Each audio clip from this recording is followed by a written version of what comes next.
سامعین گرامی قدر، ماہ ذوالحج کا آغاز ہو چکا۔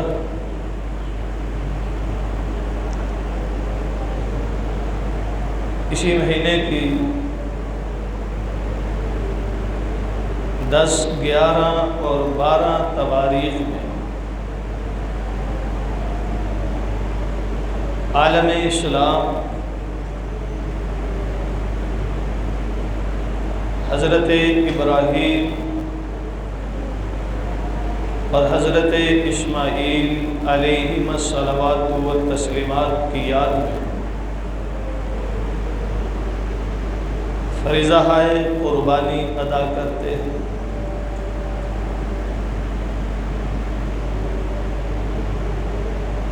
حضرت ابراہیم خلیل اللہ علیہ الصلوات والتسلیمات نے صرف یہی ایک قربانی نہیں دی، بلکہ آپ کی زندگی میں اللہ تعالیٰ نے آپ سے متعدد قربانیاں لی،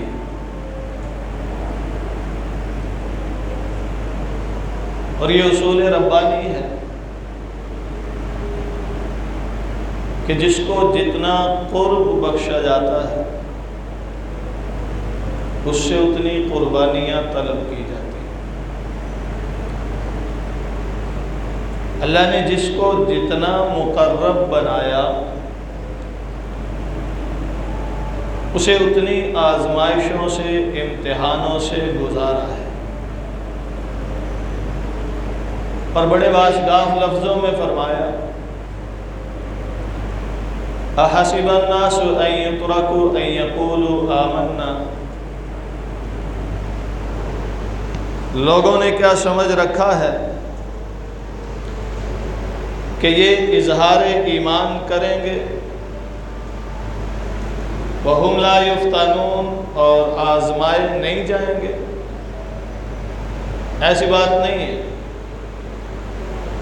ایمان اللہ سے تعلق کا نام ہے، اور اس تعلق میں، اس رشتے میں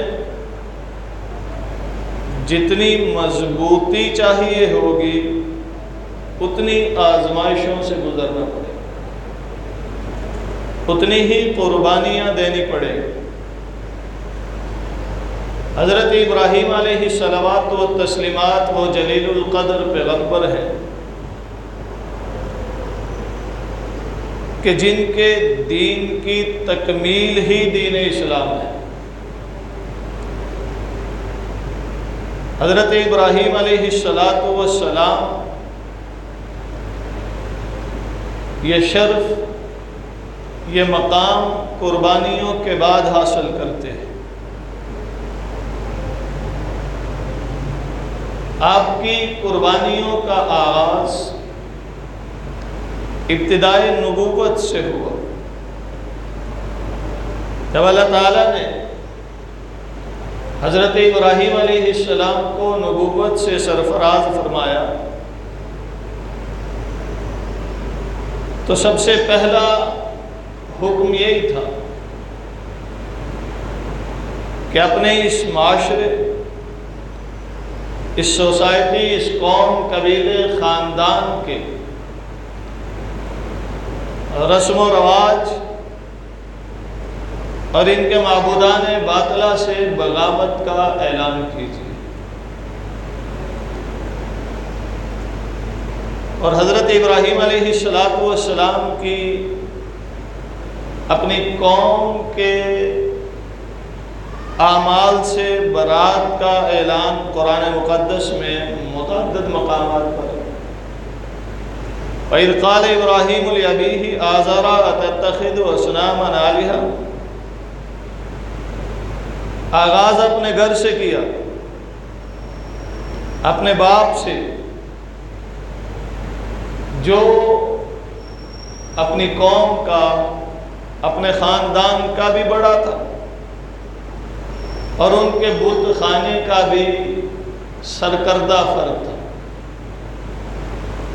اور صرف اسی پر بس نہیں بلکہ بت تراش اور بت فروش بھی تھا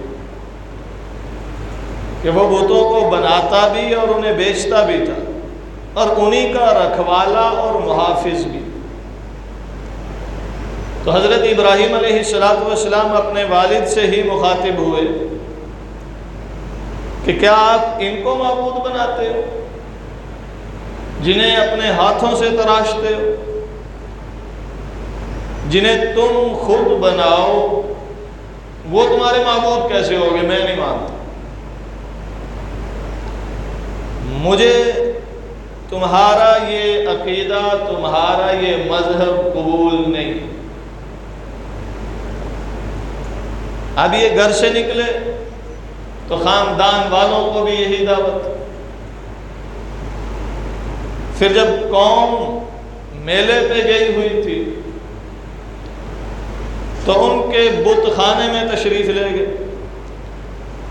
ہتھوڑے سے ان کے بتوں کے ٹکڑے ٹکڑے کر دیے، کسی کا بازو اتار دیا، کسی کی ٹانگ توڑ دی، کسی کا سر اڑا دیا، کسی کا ناک نہیں ہے، کسی کا کان نہیں ہے، اور ساتھ ساتھ یہ فرماتے جا رہے ہیں کہ تم بولتے کیوں نہیں؟ یہ جو تمہارے سامنے کھانے پینے کی چیزیں پڑی ہیں کھاتے کیوں نہیں؟ اور ساتھ ساتھ ان کا کلا کما کرتے جا رہے ہیں۔ قوم کے لوگ جب واپس آئے دیکھا بت خانے کی حالت بدلی ہوئی ہے، ان کے سارے معبود اوندے منہ پڑے ہوئے، سب نے بیک زبان کہا کہ یہ ابراہیم کے سوا کوئی نہیں کر سکتا۔ اب جو گھر والوں سے مذہب سے برات کا اعلان کر رہے ہیں، جو خاندان کے ساتھ مخالفت مول لے رہے ہیں، وہ قوم کے سامنے آ کھڑے ہوئے۔ قوم کے لوگوں نے بلایا ابراہیم کو علیہ الصلوات والتسلیمات، ابراہیم یہ تم نے کیا، مجھ سے کیا پوچھتے ہو؟ ان سے پوچھو، یہ تمہارے معبود ہے نا، ہتھیار بھی ان کے پاس ہے، یہی دیکھ رہے ہوں گے کس نے کیا، ممکن ہے انہی میں سے بڑے نے سب کے ہاتھ پیر توڑ دیے۔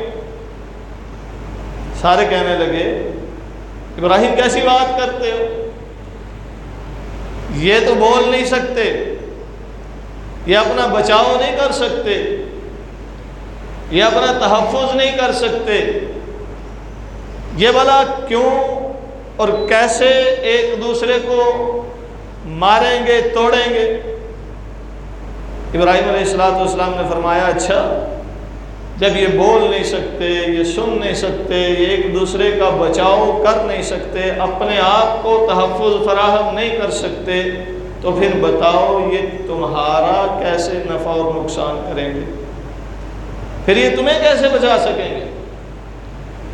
سب کہنے لگے یہ ابراہیم، یہ اسی کا کام ہے۔ اب یہ قوم کی مخالفت کا آغاز بھی ہوا، سب نے مل کر کے بابل کے بادشاہ نمرود کے پاس یہ مقدمہ پیش کیا۔ نمرود اپنے آپ کو خدا کہتا تھا کہ وہ بادشاہ تھا جس نے سب سے پہلے اپنے سر پر تاج شاہی سجایا تھا، بڑا ظالم تھا۔ ابراہیم علیہ السلام اس کے سامنے آئے، سیدھے کھڑے ہو گئے۔ اب وہ اپنے آپ کو خدا کہلواتا تھا اور جو بھی اس کے دربار میں آتا اسے سجدہ کرتا۔ ابراہیم سجدہ کیوں نہیں کیا؟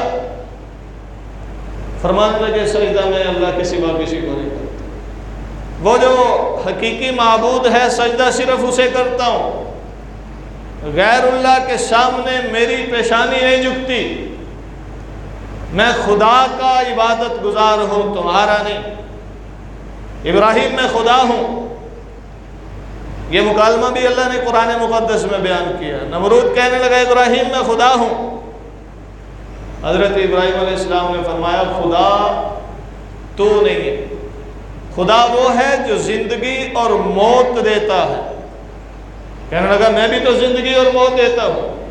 ایک آزاد آدمی کو پکڑا، اس کا سر قلم کر دیا، کہنے لگا دیکھو اس زندہ کو میں نے موت دے دی۔ اور ایک موت کے قیدی کو بلایا، آزاد کر دیا، کہنے لگا دیکھ مردہ کو زندگی دے دی۔ ابراہیم علیہ السلام سمجھ گئے یہ موٹے دماغ کا آدمی ہے، اس کی دماغ میں میری بات نہیں گھسنے والی۔ فرمایا کہ میرا رب وہ ہے جو سورج کو مشرق سے نکالتا ہے اور مغرب میں غروب کرتا ہے، وہ رب ہے۔ اگر تو ہے تو کر کے دکھا، سورج مغرب سے نکال مشرق میں لے جا۔ فَبُهِتَ الَّذِي كَفَرَ، وہاں وہ لاجواب ہو گئے، کہنے لگا اسے آگ میں ڈال دو۔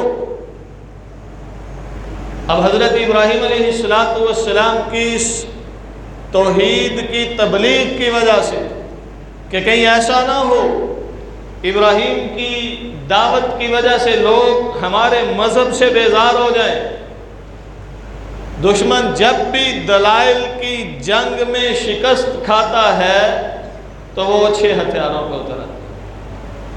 ابراہیم کو آگ میں ڈالا جائے۔ تاریخ کی کتابوں میں مذکور ہے کہ کئی دنوں تک ایندھن اکٹھا کیا گیا، آگ جلائی گئی، اور آگ اتنی سخت کہ اس کے شعلے آسمانوں سے باتیں کر رہے ہیں۔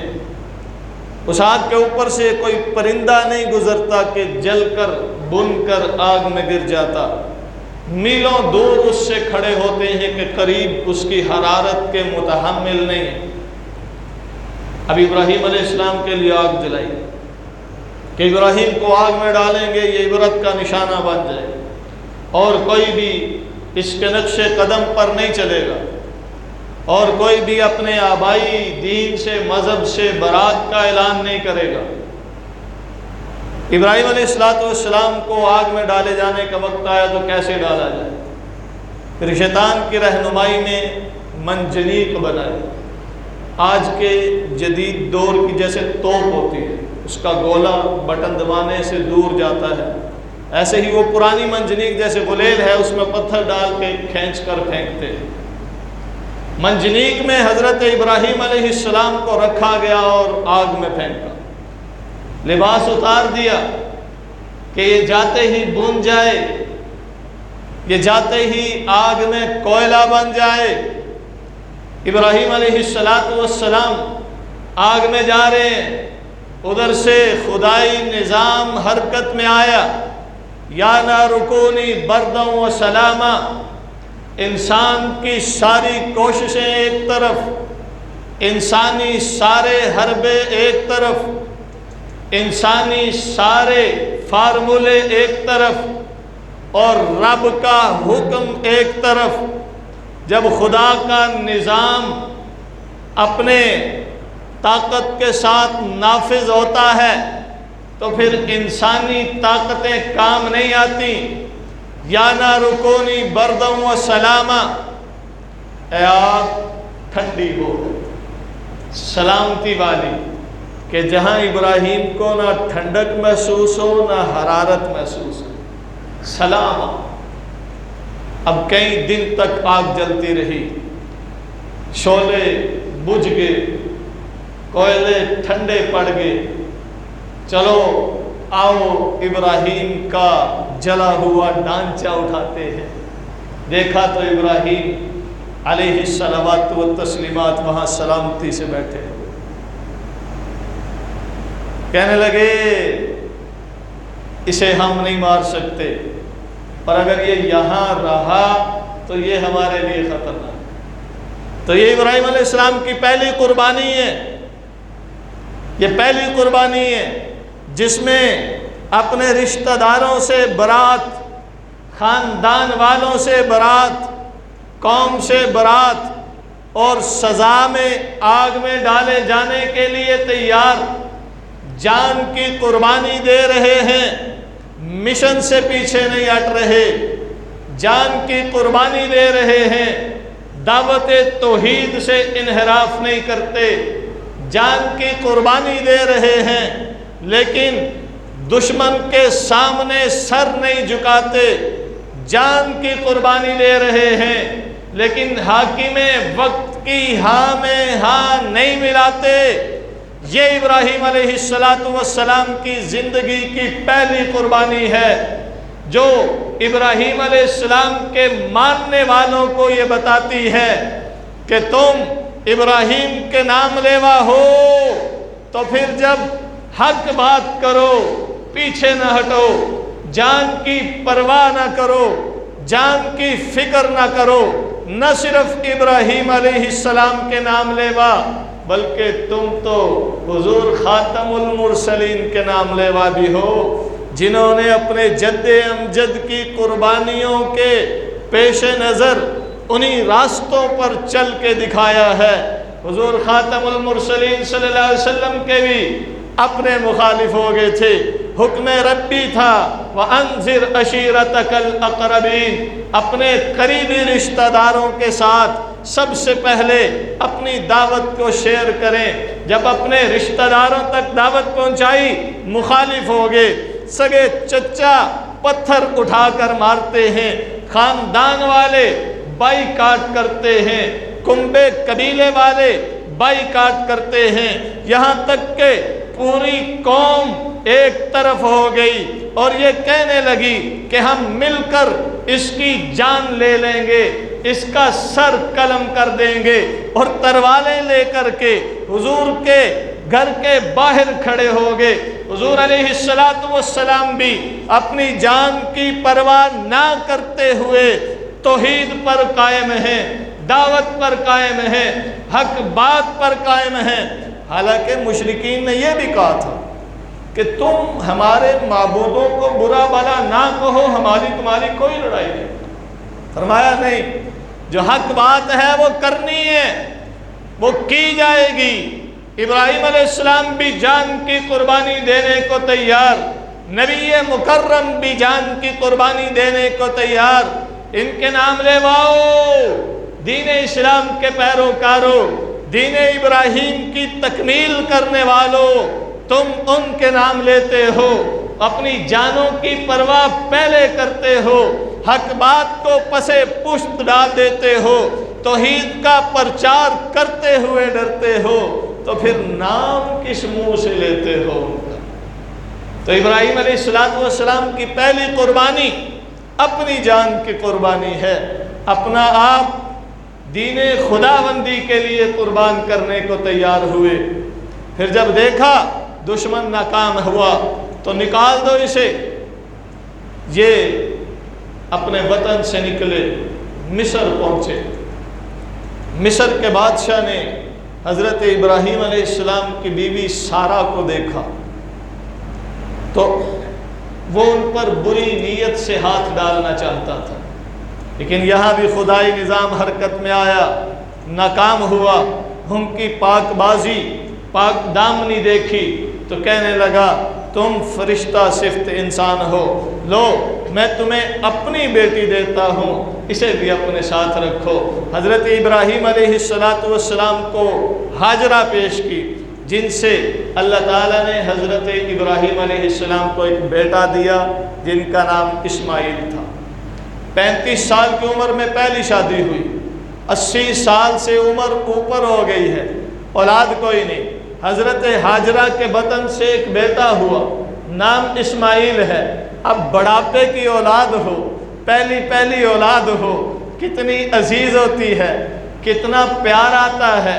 پھر وہ بیوی، وہ زوجہ کہ جس کے بطن سے اولاد ہو، یقیناً وہ بھی عزیز ہوتی ہے۔ اب یہ حضرت ہاجرہ بھی عزیز ہیں، بیٹا اسماعیل بھی عزیز ہے، بڑھاپے کی اولاد ہے، محبتیں نچھاور کرتے ہیں۔ یہاں سے دوسری قربانی طلب ہوئی، ابراہیم اب اس محبت کو چھوڑ دو۔ یار اب کرنا کیا ہے؟ جاؤ بیوی ہاجرہ اور بیٹے اسماعیل کو اس وادی میں چھوڑاؤ جہاں پانی کوئی نہیں، جہاں سبزہ کوئی نہیں، جہاں پھل کوئی نہیں، جہاں خوراک کوئی نہیں، جہاں ٹھنڈ کوئی نہیں، گرم ہوائیں چلتی ہیں، سنگلاخ چٹانیں ہیں، بیاب و گیا وادی ہے جسے وادی بکا کہتے ہیں۔ ابراہیم اپنے بیٹے اسماعیل